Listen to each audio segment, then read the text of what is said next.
mental health, just my physical bodily autonomy, mental autonomy, doesn't matter. It's always something. I'm one of those type of people. Anyway, so it looks like everything's working now. Alhamdulillah. I'm trying to find a different place to prop this. So if you give me a moment, okay, we're just gonna, I guess we'll try to go here again. And if there's an issue, then we'll figure it out then. So, je suis Ali. My name is Alex. I am the CEO of Orca Oshi Capital and an electronic dance music DJ. And I already want to offer a trigger warning for those who are offended by numbers. I know finance offends people for some reason.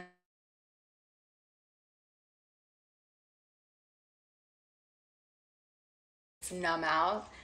And disclaimer, I have severely pervasive ADHD.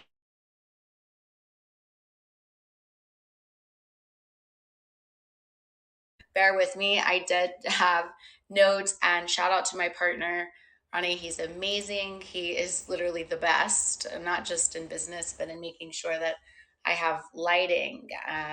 Because, like I said, everything would probably be on hold. Because, again,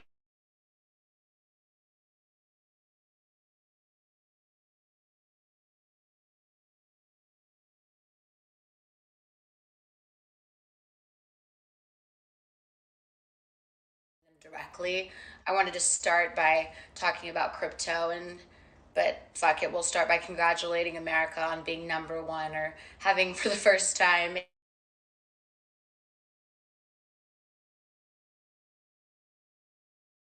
$28 billion add-on for goods shipped directly from China to America.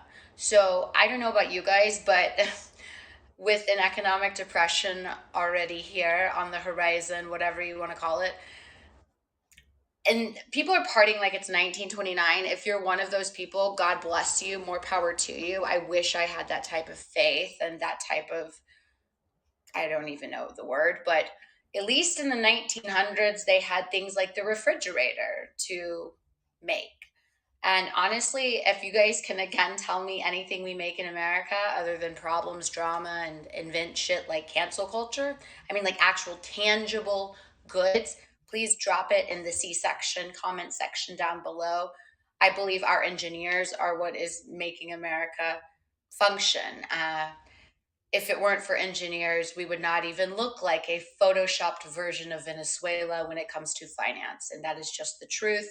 Feel free to debate me. I would love to know your thoughts because the amount of quantitative easing, which is just a fancy fucking word because us people in finance just don't want to speak proper English, of saying, I don't know, in July 2019, the Federal Reserve lowered interest rates for the first time in a decade. However, one thing I want to correct, and I think YouTube should issue fines for every finance channel that says this.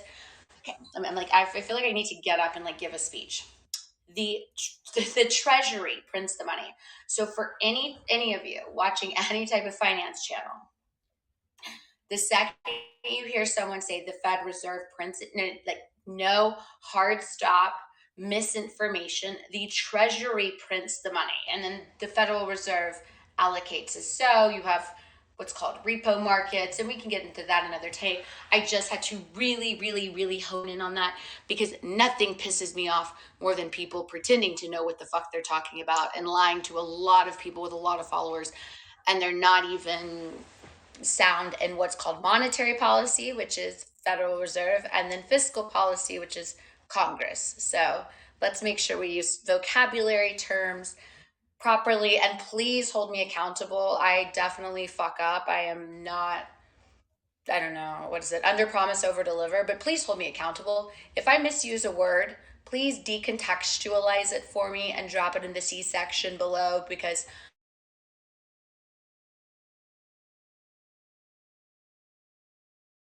it's just simply not true. I'm a Greenspan type girl. So I wanted to get into things immediately. As a digital asset management girl, someone who's been in Bitcoin since 2016 when it was 410 a coin, I'm very happy to see our Congress having a bipartisan bill that would allow small crypto transactions to not be taxed. If you're an American watching this, I will absolutely find the bill, link it, make sure to contact your representative and ask them to please vote hell the fuck yes. Minimal taxation, minimal regulation. That's just who I am as a human being. I don't know if it's how I was raised. I mean, I am a Semitic Jewish girl, and I don't know. I guess the stereotypes in my particular case might be true. And feel free to troll the shit out of me for them, because if I can't deal with like just such seriousness. I am somewhat of a cynic, and I don't even take myself seriously except when it comes to and numbers. And I'm very good with punctuation, like commas, but with numbers particularly. So if I, yeah. So 1 trillion, I, I do want to go back again. I talked about what we should encourage our Congress people to do, the transactions. However, the SEC is putting out this massive documentation that would potentially give them powers to articulate if Bitcoin, let's just throw out Bitcoin, is going to become a regulated security, a token, a digital asset coin, whatever the fuck you.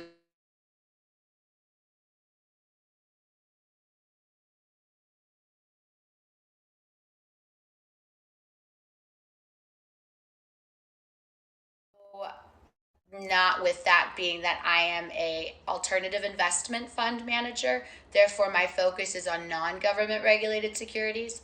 So just to dumb that down, you have regulated securities, which would be stocks, equities, that good stuff. So think stock market, regulated.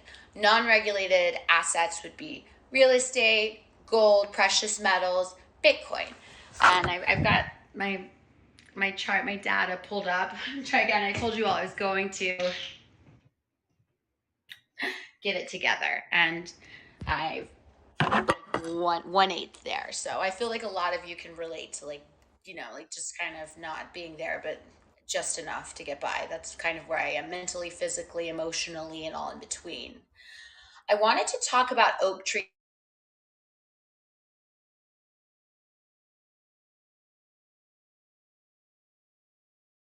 euphoria.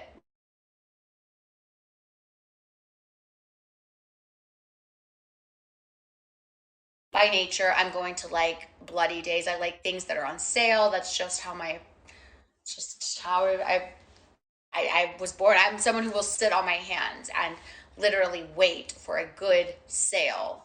So, with that said, Howard Marks a brilliant investor with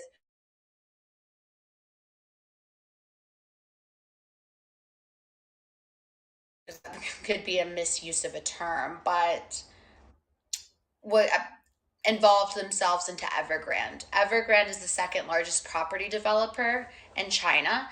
And China did something super interesting. You guys, if you're American, you're gonna want to like lean in. I'm like, here, well, let's like lean in this together, take a shot, take a sip. Mm. Okay, great. So China, second largest property developer, Evergrande, defaulted. And again, it's the second largest property developer.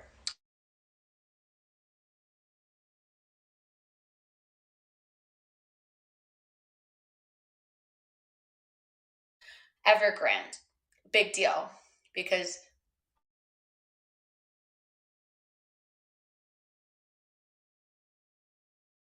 state sector.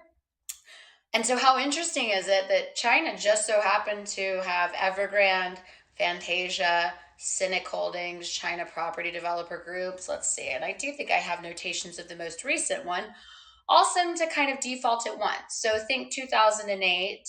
I was blackout drunk in 2008. So, if you don't know what happened in 2008, there are some great documentaries on it, great books. I'm a reader and I like documentaries. So, watch HBO Panic so you can just kind of catch up and just think that's what China's doing. But dot dot dot. In my personal humble opinion, they're doing it purposely to devalue the dollar. The best of my knowledge, I'm not at the Olympics, so I wouldn't know. They have or will be launching their digital currency there. They're already beta testing the digital yuan in the Hang Seng, Hong Kong market. And for those Americans that don't know this, China's also delisting the shit out of their companies from our New York Stock Exchange, which pulls from our market cap, like pulls from the totality of money. And then they're putting it in the Hong Kong index because we did a fucked up job by not protecting the sovereignty of those who live in Hong Kong. And if you're in Hong Kong, I love you, I support you, and I apologize that we did not aggressively act. If you're an American, you might want to lean in some more. Taiwan, we want to protect Taiwan's autonomy and sovereignty as a country. Theater, I don't know the proper word to use other than trying to intimidate. Taiwan, why that matters, semiconductor shortages. Taiwan, some companies have already given China or made deals with China. However, an extraordinarily high percentage of semiconductors are made in Taiwan. So how convenient that China is simultaneously with the largest property developers defaulting, also running military drills around Taiwan, threatening their sovereignty as a nation. Yikes. But I suppose cancel culture and hashtags mean a hell of a lot more to Americans than, I don't know, let's say pension funds. Because one thing I can promise you, like I would bet this. I don't know what we would bet, but like I don't know. I bet that Evergrande. I mean, a hypothetical, of course. Let's just pick Ray Dalio. Let's just pick him. We're just gonna pick him because he loves him. What he calls Chinese capitalism, which AKA is communism. However, free speech exists, and that's a really creative word. But let's just say, I don't know, him. I would guarantee that probably, I don't know, a lot of managers owned Evergrande in their portfolios. Probably a lot of Americans. I was thinking businesses like the NBA, perhaps, that do a lot of business with China. It would not be insane for me to think that they would have probably the top developer in their players' pensions. I mean, that makes sense to me, probably to yourself as well, right?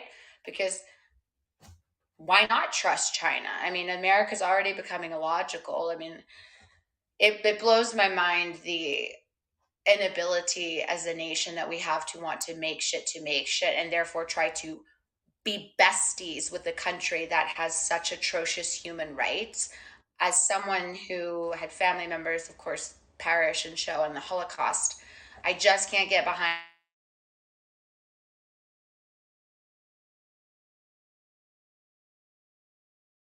because most of everything that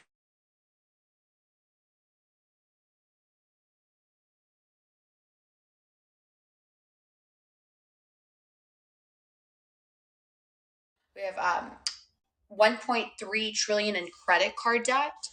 And let me just say something. Years ago, or 2 years ago specifically, I said the Fed Reserve would lower interest rates, drive up corporate debt, drive up personal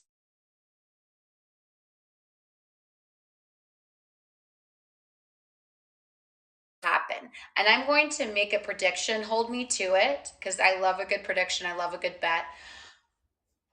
I conjure the Federal Reserve is going to raise rates in March. I know a lot of people think by 0.25.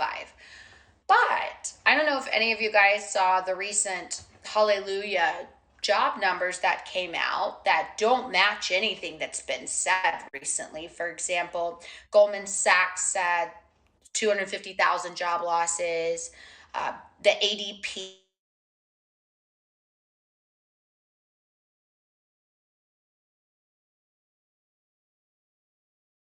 first time unemployment, first time jobless claims. And this has been going on for about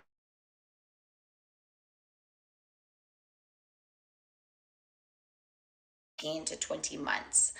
So, with that said, I find it extraordinarily eyebrow raising, if you will, that all of a sudden Friday comes and everyone is just euphoric because all of these numbers that I believe are coming out of thin air, and by all means, I'm not someone who trusts our federal government as far as I can throw the house. So I do think that shadowstats.com with John Williams is probably more accurate. However, based on the data that we already have and with unemployment claims and jobless claims and all of the service sector jobs lost in January, a magic number of like all of a sudden 400,000 jobs added and 4% unemployment which I don't believe to be true, being that I think that we have about 38 million people on government subsidies. Hang on, I took some notations just so I made sure I wanted to get it. Okay, we have 39.3. I was close. I was a couple.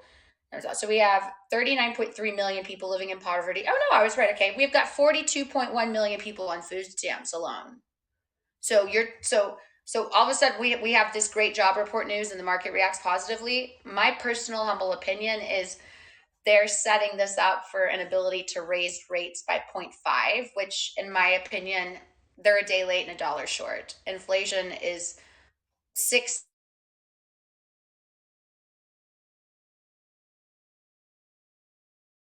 between 10 to 15, probably depending on where you live. However, in order to tackle inflation, you need to have interest rates matching it or ahead of it.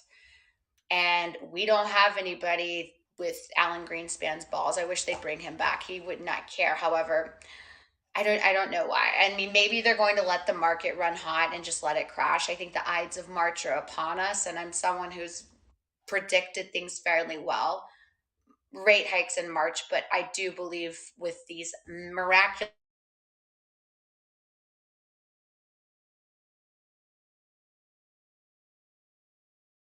there's tail finance where it's just kind of make believe to mollycoddle the American and to make us feel good. And just keep in mind, finance does not give a fuck about your feelings. So if these numbers are making you feel comfortable, then by all means you need to be like, you know what, I'm just gonna walk away, I'm gonna challenge it. Because if I'm feeling comfortable by our Federal Reserve, who does not give a fuck about me, unless I work for them, and in that case they would care about me, but aside from that,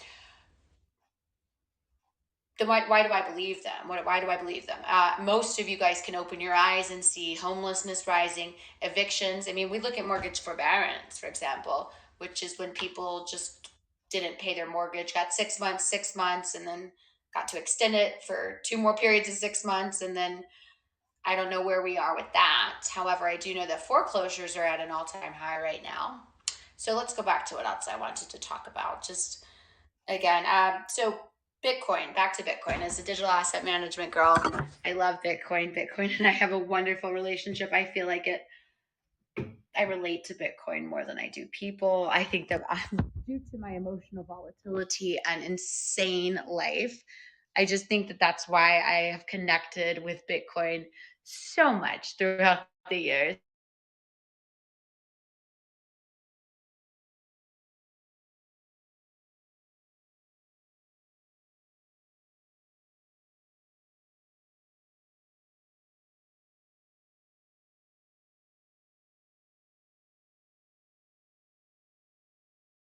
Fantastic against the New York Stock Exchange. Not the fuck right now, it's not.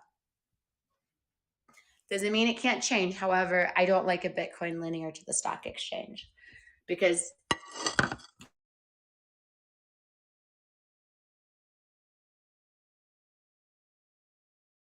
with housing and pension fund crisis, dollar crisis, I mean, the dollar itself is on borrowed time as well. So, I mean, we have a lot to talk about. However, Bitcoin is still my baby. Digital assets are still my baby. I compare Ether, Ethereum to Los Angeles. It's the new hub. It's the new trendy thing. However, gas prices are high as fuck. If you're in this, if the digital asset management space or cryptocurrency, or you're a blockchain geek like myself,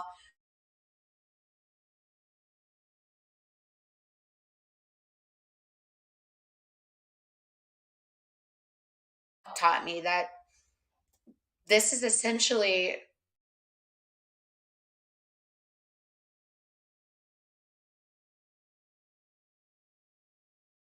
booming. It's trendy. It's cool. Everyone wants to talk about it, build their coins on it. But it's essentially like everybody getting in their car and jumping on the 405 at once in the same direction and polluting the air with gas prices again about as high as it gets. So I don't want to hyper focus on what everyone hyper focuses on, which is why as an alternative investment fund manager, development is part of Orca Oshi's initiative for the next, several years to come. The new median home cost in the USA is $394,000, but the median income is $35,600. Drop your comments down below if you want to tell me how the fuck we're going to square that away. So, just to end this video with some words of relatability, please, please, please prepare the best you can. If, again, I'm not giving you financial advice. If you're watching this, I consider you a friend, a colleague, someone I love, someone I want to learn from. Of course, again, I am not a know-it-all by any fucking means. I never want to come off as that way at all. Oh yeah, I did say, I do want to come back. I did say 10 days ago that oil would reach $100 a barrel. Well, it's at 90 now. So I'm $10 away from potentially hitting my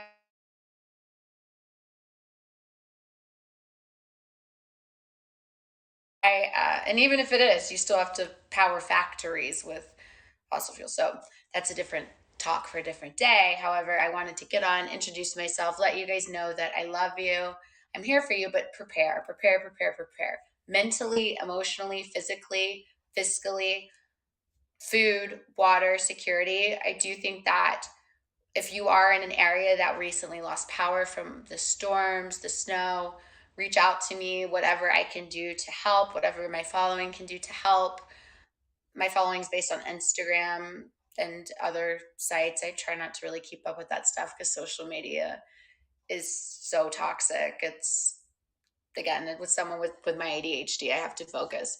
So I love you all, and habag shatem te amo, bisu besu bachi. Hopefully you learned something, or maybe you're just one of those people that was bored as fuck on a Saturday and haven't been able to express how you think that we're not in a V-shaped recovery, but more like a Y, where it's like, okay, we're going up, we're kind of in the V, but then we're going to drop down to the Y and kind of be back before where we started.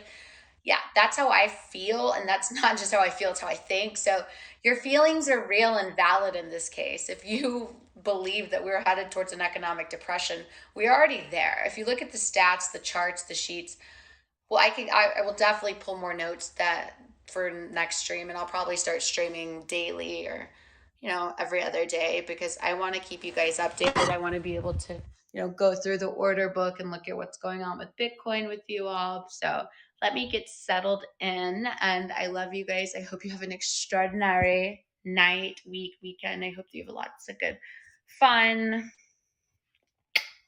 Bisu besu bachi and habak shatim te amo.